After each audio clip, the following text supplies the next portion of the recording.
Komunikasi antara pemerintah pusat dan pemerintah tingkat provinsi, kabupaten sampai kecamatan. Dari pusat terus ke pemerintah di bawahnya, dari pemerintah pusat ke pemerintah Sampai ke daerah, desa. semua sampai ke masyarakat. Hi, hello, I am Budi Aceh. Oh my god. Halo Indonesia, Assalamualaikum, selamat datang di Oh My Gigs bersama Budi Aceh di My Gigs Channel bersama senior kita Adi MS. Mas Adi, selamat datang. Waalaikumsalam Mas. Sehat Mas Adi? Alhamdulillah. Nah, dibuka dulu Mas. Tadi kita udah swab test. Mas Adi sehat, aku juga sehat Mas ya. Insya Allah. Amin. Dan alhamdulillah sampai hari ini masih sehat. Iya Mas, nah karena tadi kita awali dengan soal swab test, 2 tahun pandemi COVID-19 melanda dunia, dampaknya sampai ke relung-relung kehidupan masyarakat, termasuk kehidupan dunia musik di Indonesia. Mas Adi MS pasti juga ikut merasakan dampaknya, yang langsung secara personal yang dialami oleh Mas Adi ketika COVID melanda Indonesia. Ngapain aja? Apa respon terbaik yang dilakukan oleh seorang Adi MS? Awalnya itu kan pertengahan Maret tahun lalu ya. Begitu dengar berita itu dan pembatasan, terus terang galau to the max. Galau, Adi MS galau guys. Gimana? Ini kan orang-orang di kantor ya harus digaji, kemudian musisi juga perlu aktivitas untuk menghidupi keluarga. Nah, kalau ternyata lama-lama saya tahu bahwa konser choir orkestra setahun kemarin itu batal, saya gimana bisa menghidupi rekan-rekan dan menghidupi saya sendiri gitu ya. Iya Mas. Itu lumayan menakutkan sih saat itu. Tapi waktu saya lihat sekeliling, ternyata sebenarnya saya lebih beruntung dari teman-teman di sekeliling. Bayangkan kalau saya masih bisa bikin lagu atau aransemen, mars, himne untuk institusi segala macam, yang mana ternyata alhamdulillah masih jalan. Bagaimana dengan yang spesialisasinya main? Dia player gitu, main trompet, main ini biola segala macam.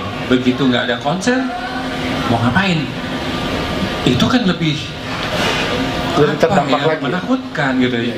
Jadi saya cuma ya beberapa hari akhirnya terpikir ke mereka, udah saya telepon teman-teman gitu ya, gimana, ada masalah apa gitu, di mana saya bisa bantu. Udah akhirnya saya bantu dengan kemampuan yang apa adanya aja gitu ya. Ya tentunya bukan yang hebat-hebat amat, pokoknya saya ingin menunjukkan kepedulian dan kebersamaan gitu. Terus bantu. Artinya bantu ekonomi tuh Mas? Iya, apa namanya, Ngasih transfer gitu ya. Bukan disamaratakan kayak saya dinas sosial, bukan gitu ya. Tapi dengar-dengar sih ini sampai dia bingung besok makan apa. Nah kalau udah kayak begitu, Dia lebih butuh. Ke saya istilahnya dengan tabungan yang ya nggak gede-gede amat, tapi paling nggak beberapa bulan ke depan masih aman lah gitu ya. Ada yang ternyata besok makan apa masih Bingung. bingung, minggu depan gimana gitu.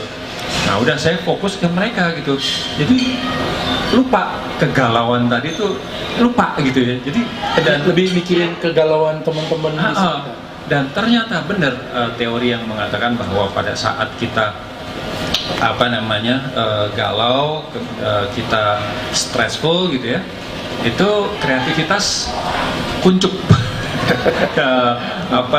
Pemikiran yang macam-macam yang mestinya ada inovasi, kreativitas tuh terbendung. Nah begitu kita nggak mikirin terlalu diri sendiri gitu, tapi mikir orang gitu, bagaimana kita membahagiakan orang, itu malah kreativitas berhamburan. Terbuka tuh Mas. Dan nah ini yang saya percaya, bahwa pada saat kita memberi, Tuhan kasih kita lebih. The more you give, the more you get. Nah teori itu ternyata saya buktikan selama tahun 2020 kemarin. Itu benar. Nggak lama kemudian ada teman pengusaha, teman orang DPR gitu, nggak tahu kenapa dia telepon Terus Ngapain tuh, Mas? mempekerjakan apa nanya ya kesibukannya seperti tadi ditanyakan oleh Mas Budi gitu ya, apa kesibukannya, kegalauannya apa segala. Begitu aku cerita, wah kalau terus-terusan Pak Adi bantu, uang Pak Adi habis dong. Iya. Udah deh saya ikut bantu. Jadi aja Malah urunan tuh. malah apa nitipin duitnya untuk saya nyalurin gitu. Jadi Wow. terus terang Artinya kocek sendiri akhirnya terbantukan. akhirnya terbantukan itu. Dan saya sepeser pun demi Allah saya nggak sentuh uang yang dititipkan Bantuan tadi. untuk bantuan itu. Istilahnya kalau ambil zakat aja kalau nggak salah ada 1/8-nya tuh Bisa. dipakai untuk mengorganisasi. Kalau aku nggak sepenuhnya 100% yang dipercayakan ke aku Salurin ke teman. salurkan. Dan alhamdulillah dengan itu jobku malah jadi nambah. Job musikalnya malah Job iya, yang tadinya aku pikir gimana aku kalau udah kayak gini pasti susah gitu. Alhamdulillah. Jadi, apa job pertama Mas ketika pandemi gitu? Jadi macam-macam lah pokoknya yang jelas bukan performing gitu ya. Kalau performing pernah ada 2 kali ya, waktu itu ulang tahun TVRI Iya. sama ada di SCBD itu ada lakon bikin fashion show, tentunya dengan prokes yang amat ketat ya gitu ya. Tapi yang lain-lain lebih banyak ya bikin aransemen dan himne Mars untuk institusi ya. Misalnya ada beberapa dari kepolisian juga kan ada beberapa angkatan ya punya Mars masing-masing angkatan. Kalau dulu kan bikin buat TNI Mas ya. Mars ya dulu 2003 aku bikin Iya. Mars himne TNI. Nah kemudian jadi dari institusi-institusi yang kasih job gitu ya, ada universitas, ada bank, ada macam-macam yang mana aku kan bisa kerjanya tanpa ketemu banyak orang gitu. Iya. Garuda Indonesia nggak ngasih job lagi Mas. Apa? Garuda Indonesia. Garuda Indonesia belum. Oke, guys, sekilas Mas Adi MS tentang responnya ketika COVID-19 melanda Indonesia. Dan hari ini COVID masih mengusik kita, Mas. Iya. Mas Adi udah vaksin? Belum. Belum pernah? Belum. Apa? Sama, gue juga. Tapi saya selalu promote ini vaksinasi. Jangan tunda kalau memungkinkan. Tapi kok giliran aku sendiri pas musuhnya vaksin, pas nabrak waktu ini, waktu itu, ini itu ada aja masalah. Iya. Tapi lagi cari waktu. Begitu ada, oke, vaksin. Oke Mas, di segmen soal COVID-19 ini, apa solusi yang menurut Adi MS yang harusnya dikerjakan oleh pemerintah hari ini untuk melengkapi Mas? Program pemerintah udah bagus. Hari ini setelah pandemi kita melewati fase vaksinasi. Ini udah tahap yang kedua dan insya Allah nanti ini berlaku ke seluruh Indonesia. Tapi di sela-sela itu, di tengah program pemerintah, ada program lain yang mungkin nggak disentuh oleh pemerintah untuk menyadarkan masyarakat, karena kan kesadaran terhadap COVID-19 ini belum sepenuhnya Mas. Terbukti kemarin masih ada ibu-ibu yang ngata-ngatain petugas hanya gara-gara disuruh pakai masker gitu, sampai keluarin kata-kata kebun binatang dari mulutnya gitu. Apa Mas Adi yang kira-kira kayaknya ini bisa nih digunakan oleh pemerintah nih Mas? Sebelum kita kasih masukan ke pemerintah, sebenarnya perlu kita apresiasi pemerintah juga ya. Iya. Saya berpendapat bahwa pemerintah dalam hal ini pimpinannya adalah presiden gitu ya, adalah manusia biasa yang pasti punya kelemahan, pasti ada kesalahan. Tapi lepas dari kelemahan itu, kita juga harus terbuka melihat kenyataan bahwa di dunia ini we are doing good. Kalau mau dibandingin ya? Dibandingin, coba lihat di Negara grafik gitu ya, Iya. bagaimana penanganan COVID Di Indonesia. antar negara gitu ya. Kita urutan ke-6 terbaik. Terbaik. Ya. Amerika malah di bawah kita. Benar. Banyak yang negara-negara Eropa yang wah terpuruk sekali gitu. Padahal Yang- mereka negara adidaya gitu ya. Dan relatif lebih kecil ya, Jumlah penduduk. akhirnya lockdown masih lagi dan sebagainya. Kita itu 270 juta, nggak mudah, dan bukan hanya banyak. Kalau banyak ya Cina kan banyak juga, miliaran. Belum India 1,3 miliar ya, India gitu. Nah, tapi mereka kan satu pulau. Kita tuh tersebar gitu ya. Coba bayangkan begitu ada yang bawa COVID ke pulau lain gitu ya. Siapa yang Dari bisa Jawa mampu? ke pulau lain. Di Jawa relatif fasilitas kesehatan kan lebih lengkap gitu. Bayangkan kalau ke pulau tertentu yang kurang lengkap, wah itu bisa katastrofi di situ. Itu makanya tingkat kesulitan lebih tinggi, ditambah lagi belum situasi kondisi atau politiknya ya. Kalau misalnya di Cina, di Vietnam, di Singapura, pemerintah ngomong A, nggak ada yang ngeyel, tapi gini, terus ngeledek pimpinannya, nggak ada, langsung dipegang, ya kan, dibungkam langsung.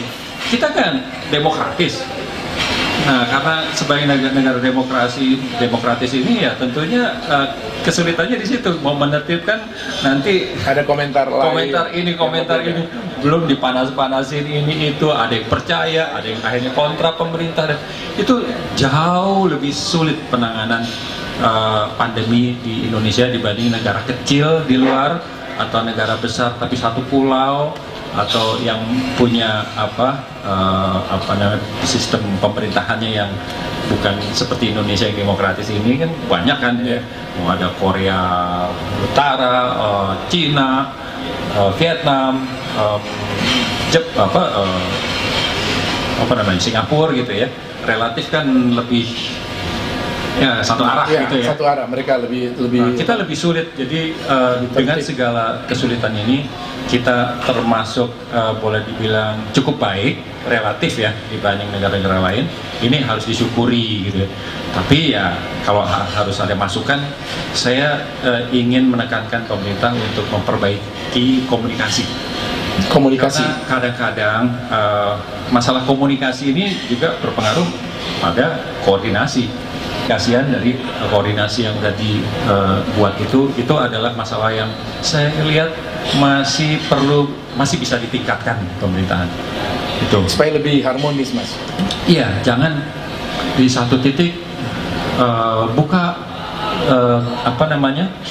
tempat wisata, satu titik ditutup, nggak boleh berziarah gitu. Ada inkonsistensi gitu di beberapa. Di sini nggak boleh keluar mudik. Di sini terima dari luar wisatawan misalnya gitu ya, itu kecolongan memang, tapi nggak boleh itu, mesti ada kecolongan itu. Jadi begitu ada satu keputusan harus serentak terkoordinasi dengan baik dan terkomunikasi dengan baik. Nah itu masih harus ditingkatkan. Artinya komunikasi antara pemerintah pusat dan pemerintah tingkat provinsi, kabupaten sampai kecamatan. Dari pusat terus ke pemerintah di bawahnya, dari pemerintah pusat ke pemerintah daerah, semua sampai ke masyarakat.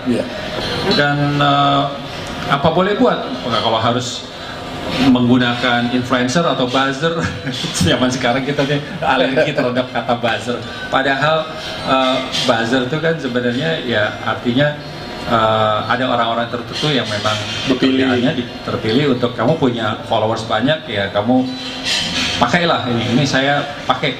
Sebenarnya sama aja, zaman dulu nggak ada media sosial kan, jadinya orang ngiklan atau mengkomunikasikan dengan media mainstream kan.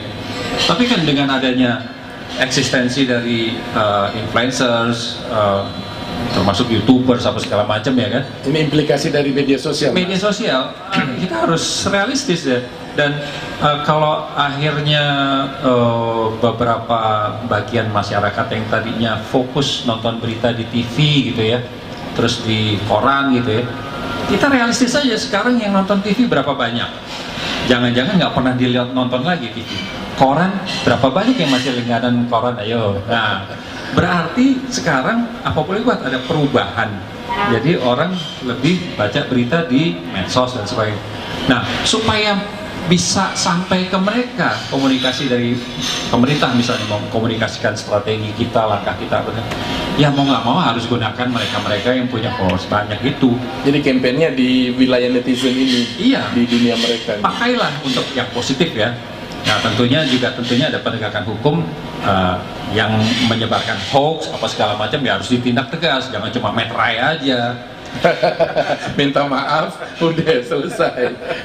Baik, guys, itu tentang COVID-19 dan respon seorang musisi kebanggaan Indonesia, Adi MS. Hi, hello, I am Budi Aceh. Oh my gigs.